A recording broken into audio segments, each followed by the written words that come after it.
다들 안녕하세요. 프로토 91회차 토신 정보방 환급 인증합니다. 당첨금은 세후 금액인 거 알고 계시죠? 다들 아시겠지만 한 경기 취소되어 당첨금이 반토막 났지만 그래도 당첨 모두 축하드리며 오늘 경기도 분석 시작해보겠습니다. 금일 첫 번째 경기 비셀고베 대 도쿄 베르디 분석 시작해 보겠습니다. 최근에는 다소 하락세. 리그와 컵에서 모두 탈락을 하고 말았는데 분위기 반전을 위해서라도 상당히 공격적인 플레이를 할 가능성이 높아 보인다.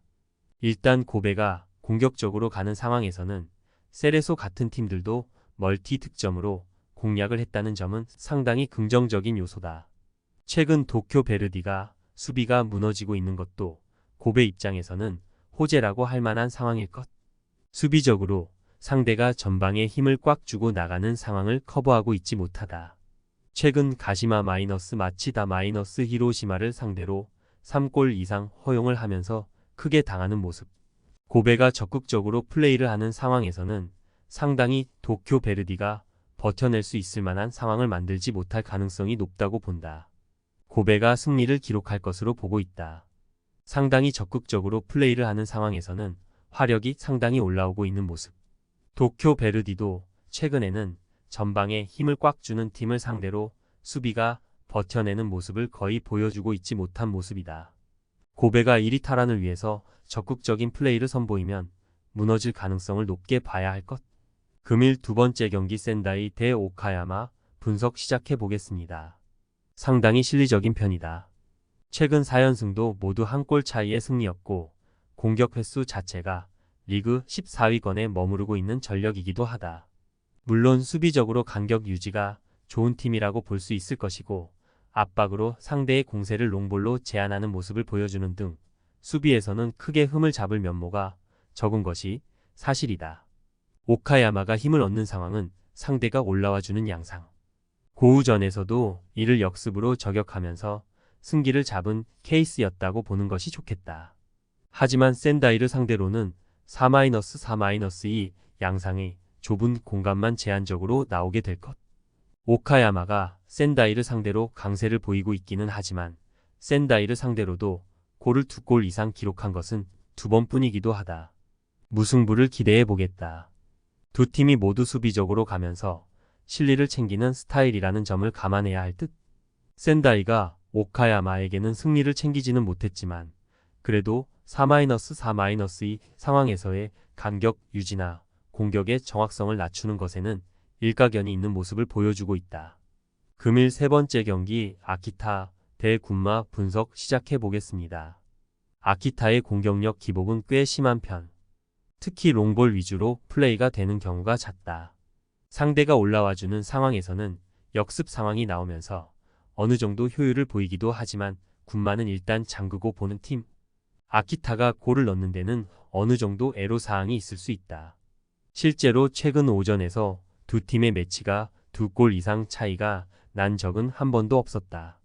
경기를 치르는 족족 패하고 있다. 일단 경합 상황에서 어느 정도 버티는 능력을 보여주었다고는 하나 공격에서 전혀 두각을 드러내지 못하고 있는 것이 문제. 특히 압박을 만나면 그대로 공이 뒤에서 논다는 점이 문제다.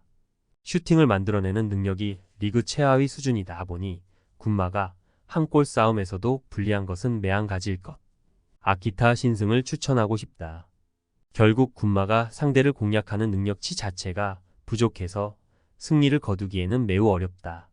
그래도 6탄 방어로 남아 상대의 롱볼을 제어하는 것 정도는 가능할 것 같다 정도의 희망을 가져볼 수는 있을 것.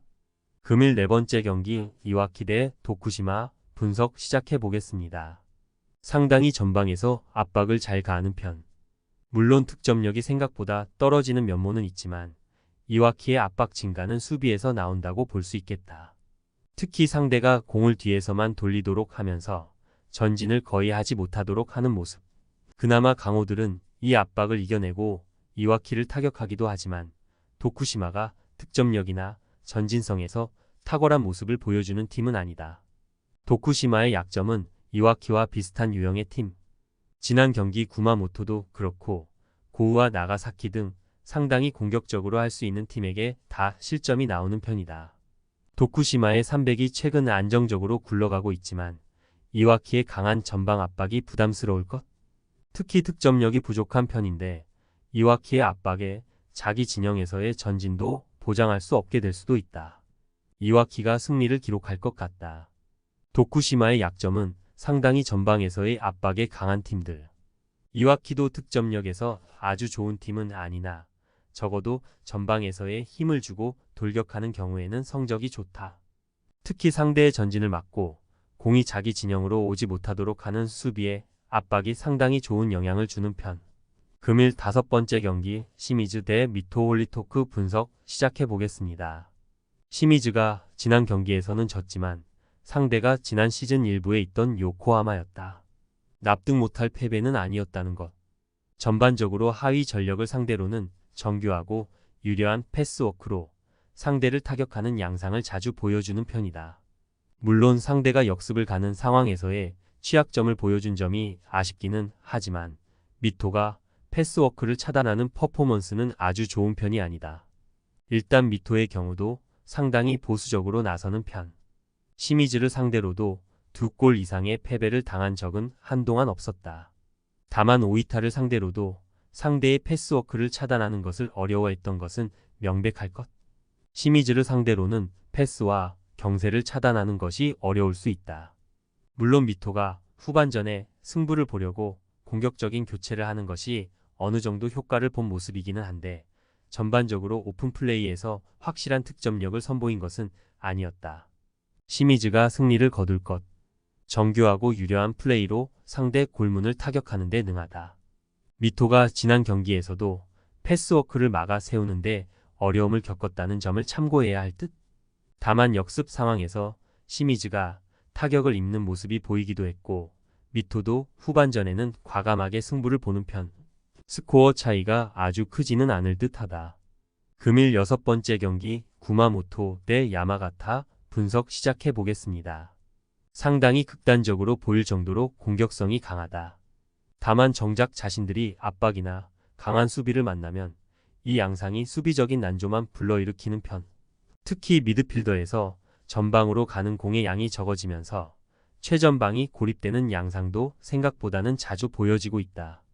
야마가타를 상대로도 최근 2경기에서 득점을 뽑아내지는 못했고 지난 매치에서도 2골 중 하나는 프리킥으로 넣은 것이기도 했다.